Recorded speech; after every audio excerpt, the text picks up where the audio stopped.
Assalamualaikum warahmatullahi wabarakatuh. Waalaikumsalam warahmatullahi wabarakatuh.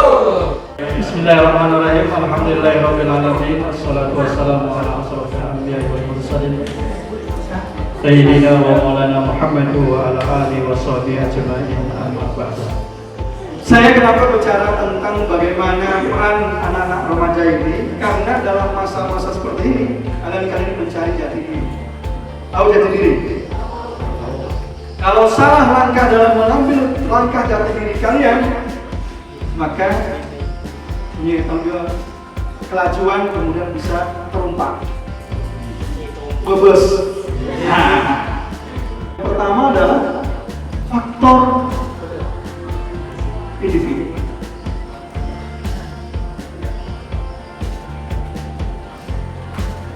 Narkoba itu sangat cepat. Faktor individu bagaimana? Galau, ya kan? Putusan, galau, begitu kan? Iya. Misalnya kalau anak-anak remaja itu begitu. Pacaran, kemudian putus, tidak ada lagi itu, kemudian dia psikologinya kosong, faktor individu. Ya. Kemudian masuk ke keluarga. Sudah keluarga kita sudah galau, mama bapak berkelahi hari-hari, ya kan begitu kan? Apa istilah kita? Broken home. Ya kan? Ada nggak kita pulang ke rumah, mama bapak berkelahi? Ambel? Nada. Ini faktor keluarga. Ya, tidak kondusif, tidak ada ketenangan. Akhirnya kita anak-anak remaja itu mencari pelampiasan di luar rumah. Ya. Ketemuan dengan lingkungan yang kurang baik. Kenapa ketemu dengan lingkungan kurang baik? Datang dengan kawan, ketemu dengan kawan, mumpung nggak tahu aku nih baru putusan, stres aku nih, kan? Pulang ke rumah mama melamai, bapak marah, kakak juga ada kondusif, ketemu dengan sudah dibentuk ada. Awalnya adalah coba-coba. Ya sudah mencoba ya, sebentir. Double L, tahu double L. Narkoba itu ada sekalian hanya 4 pilihan. Kalau orang sudah kenal narkoba itu hanya 4 pilihan, tidak ada lain pilihan lain. Yang pertama adalah kalau orang sudah kenal narkoba itu harus diobati, direhab namanya. Ya kan begitu kan? Kemudian yang kedua, kalau tidak mau direhab, di penjara. Mau? Di penjara mau? Pilihan yang ketiga, kalau tidak mau direhab, tidak mau di penjara, mati. Minum obat, kamu overdosis, kemudian mati. Kan gitu kan? Yang terakhir adalah gila, stres. Tinggal 4 pilihan ini mana yang kalian pilih. Kalau sudah terjerumus ke narkoba, secara langsung kemudian bersering keambungan terus menerus, maka keempat-empatnya ini kemungkinan besar pasti akan dialami oleh tercandu narkoba. Ada sekalian ya, hari ini ya, hampir 30 orang yang meninggal akibat narkoba. Hari ini Kutai Barat ada sekalian sudah ditangkap oleh polisi 80 orang dengan 85 tersangka. Dengan barang bukti 287 gram sabu-sabu dan 85 butir double L. Dan semua itu akan dipenjara. Di Kutai Barat hari ini sudah. Kalau dulunya terjerumus ke dalam narkoba, Bisa nggak Pak Thomas jadi guru? Bisa nggak Bapak menjadi guru kalau dulunya terjebak pada lingkaran? Sabu-sabu itu kalau kita pakai narkoba sabu-sabu, ya kewaspadaan itu meningkat. Bergairah atau senang, susah tidur, atau insomnia, kemudian hilang nafsu makan. Jadi kalau orang kena narkoba sabu-sabu, ya, dia kewaspadaan meningkat.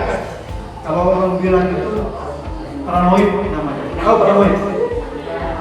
Dengan orang itu takut dah diapain. Ini pikiran-pikirannya akan menjadi yang tidak terjadi itu dari pikirannya. Orang yang terkena ganja itu orangnya cemas itu apa menyentang dia sedikit gelisah apa segala macam. Itu kalau efeknya itu begini. Ya, acuh tak acuh, orangnya itu cuek. Ya gitu kan kalau sudah ini. Kemudian motivasi rendah. Tahu motivasi rendah itu? Ini semangat, belajar malas, mau olahraga malas, mau apa saja malas. Ya. Murung, tegang, mudah marah, cemas. Sering menguap dan mengantuk. Ini kita akan lihat. Mengenai diri dan konsentrasi kurang, dan depresi dan serta paranoid. Ini kalau ganja ada di sini.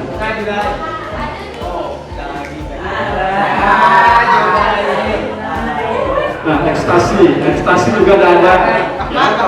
Ini pengalaman kita tahu ya. Kalau keluar di soal-soal biar paham. Kalau orang kena ekstasi itu, dia kalau senang percaya diri. Makanya kalau ada orang ekstasi itu kadang-kadang duduknya pada salon, dan ada musik itu ya, ekstasi begitu. Sikok lagi dua.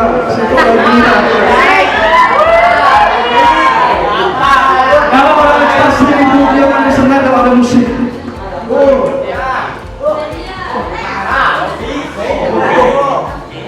Euforia itu kesenangan yang berlebihan, senangnya luar biasa. Percaya diri, orang yang percaya diri. Makanya kalau orang-orang itu misalnya kadang-kadang artis, ya kalau mau nampil itu dia kadang-kadang pakai ekstasi supaya percaya diri, tampil itu. Ada juga artis itu atau orang itu tidak percaya diri, caranya dengan makan ekstasi supaya percaya diri.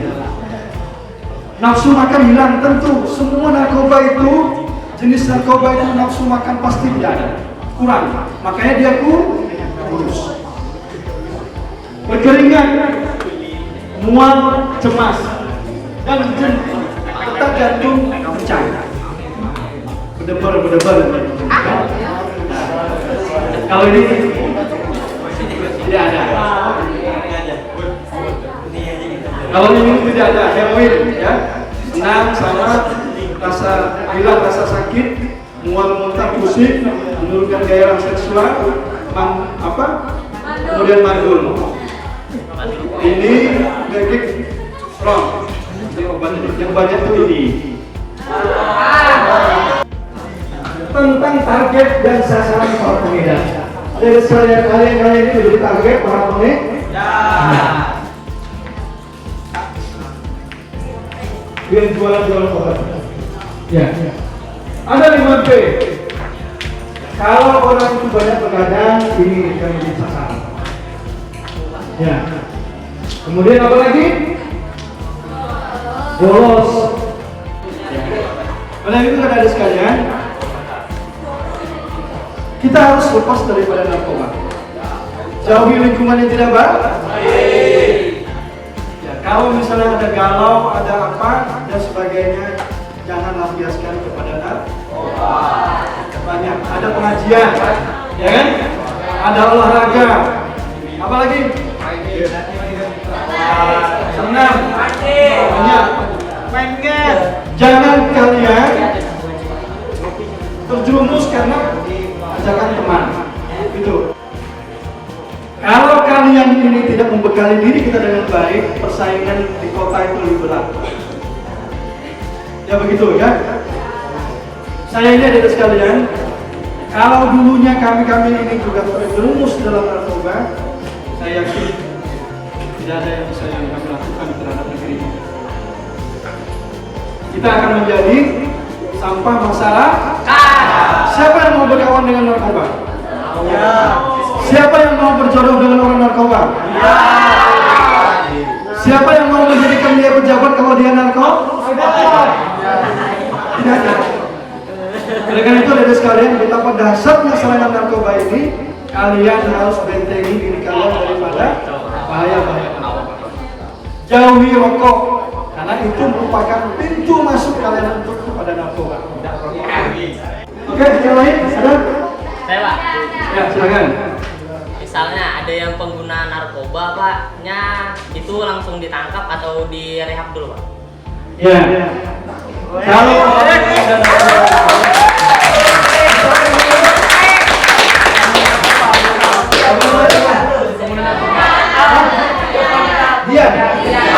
dia sama perempuannya.